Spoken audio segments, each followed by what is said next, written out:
സമയത്തിനകം തന്നെ പാറമേക്കാവിന്റെ വെടിക്കെട്ട് ആരംഭിക്കുമെന്നുള്ള വിവരങ്ങളാണ് ലഭിക്കുന്നത്. വെടിക്കെട്ടിന് മുന്നോടിയായി നഗരത്തിലെ സ്വരാജ് റൗണ്ടിന് ചുറ്റുമുള്ള വെളിച്ച വിധാനങ്ങളൊക്കെ ഓഫ് ചെയ്ത് അതിനുള്ള സജ്ജീകരണങ്ങൾ പൂർത്തീകരിച്ചുകൊണ്ടിരിക്കുകയാണ്. 2 നാൾ മാത്രമാണ് പൂരത്തിനുള്ളത്. അതിന് മുന്നോടിയായി തൃശ്ശൂരുകാരുടെ ഉണർത്തുപാട്ടായി മാറുകയായിരുന്നു സാമ്പിൾ വെടിക്കെട്ടിന്റെ ആദ്യഘട്ടം എന്ന് എടുത്തു പറയേണ്ടതാണ്. നിറക്കാഴ്ചകളുടെയും ശബ്ദമേളത്തിന്റെയും ഒക്കെ ആഘോഷമായിരുന്നു കഴിഞ്ഞുപോയ നിമിഷങ്ങളിൽ തൃശ്ശൂരിൽ കണ്ടത്. തിരുവമ്പാടി വിഭാഗം 15 മിനിറ്റിലേറെ സമയമാണ് സാമ്പിൾ വെടിക്കെട്ടിനോട് മുന്നോടിയായി വിവിധ കരിമരുന്ന് കലാപ്രകടനങ്ങൾ നടത്തിയത്. ഗുണ്ടുകളും അമിട്ടുകളും കുഴിമിന്നലുകളും ആകാശത്ത് വർണ്ണ വിസ്മയങ്ങൾ തീർക്കുന്ന കാഴ്ചയാണ് കഴിഞ്ഞുപോയ നിമിഷങ്ങളിൽ നമുക്ക് കാണാൻ കഴിഞ്ഞത്. കാതടപ്പിക്കുന്ന ശബ്ദത്തിൽ ഉഗ്രസ്ഫോടനം എന്നുള്ള നിലയിൽ തന്നെ അനുഭവപ്പെടുന്ന തരത്തിലായിരുന്നു വെടിക്കോപ്പുകൾ പൊട്ടിത്തെറിക്കുമ്പോൾ ആളുകൾക്ക് ഒരു ഫീലിംഗ് ഉണ്ടായത് എന്നുള്ളത് എടുത്തു പറയേണ്ടതാണ്. ആവേശത്തിന്റെ അലയൊലികൾ നമുക്ക് വെടിക്കെട്ടിന്റെ കൂട്ടപ്പൊരിച്ചിലിന്റെ ആദ്യ ഭാഗത്തിൽ നമുക്ക് കാണാൻ കഴിഞ്ഞിരുന്നു എന്നുള്ളതും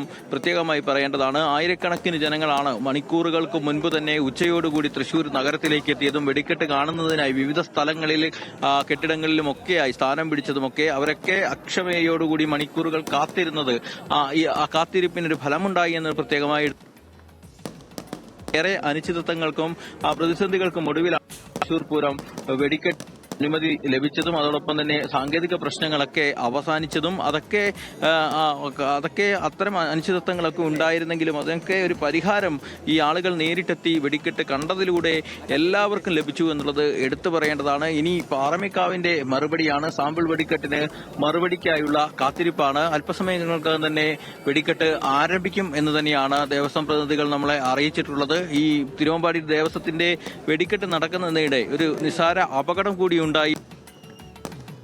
ഫയർഫോഴ്സ് ജീവനക്കാരനായിട്ടുള്ള ഒരു ഉദ്യോഗസ്ഥന് വെടിക്കെട്ട് അവശിഷ്ട ആകാശത്ത് പൊട്ടിത്തെറിച്ച അവശിഷ്ടങ്ങൾ ദേഹത്തിൽ വീണ് ചെറിയ പരിക്ക് പറ്റിയിട്ടുണ്ട്. അദ്ദേഹത്തെ അടിയന്തരമായി തന്നെ ഈ പരിക്ക് സംഭവിച്ച ഉടൻ തന്നെ വെടിക്കെട്ടിന് പിന്നാലെ തന്നെ ആരോഗ്യ പ്രവർത്തകരുടെയും പോലീസിന്റെയും ഫയർഫോഴ്സിന്റെയും ഒക്കെ നേതൃത്വത്തിൽ അതിവേഗ ഇടപെടലുകളിലൂടെ സ്ഥലത്തെത്തി ആംബുലൻസിൽ ആശുപത്രിയിൽ എത്തിച്ചിട്ടുണ്ട്. അദ്ദേഹത്തിന്റെ പരിക്ക് ഗുരുതരമല്ല. പക്ഷേ ഒരു സംയോജിതമായ ഇടപെടൽ, കുറ്റമറ്റ രീതിയിലുള്ള സുരക്ഷാ ക്രമീകരണങ്ങളൊക്കെ ഈ വെടിക്കെട്ടിനോട് അനുബന്ധിച്ചുണ്ടായ ഒരു ചെറിയ അപകടത്തിൽ നമുക്ക് കാണാനായി എന്നുള്ളതാണ്. പോലീസും അതോടൊപ്പം തന്നെ ഫയർഫോഴ്സും ദേവസ്വങ്ങളും മറ്റ് സംവിധാനങ്ങളും പുരാവേശത്തിലേക്ക് കടന്നിരിക്കുകയാണ്. തൃശൂർ തിരുവമ്പാടി സാമ്പിൾ വെടിക്കെട്ടിന് വർണ്ണാഭമായ പര്യവസാനമാണ്. ഇനി പാറമേക്കാവിന്റെ മറുപടിക്കായിട്ടുള്ള കാത്തിരിപ്പാട്. പാറമേക്കാവിന്റെ വെടിക്കെട്ട് വരുമ്പോൾ നമുക്ക് ആ ദൃശ്യങ്ങളിലേക്ക്, ആ കാഴ്ചയിലേക്ക് തിരികെ എത്താം.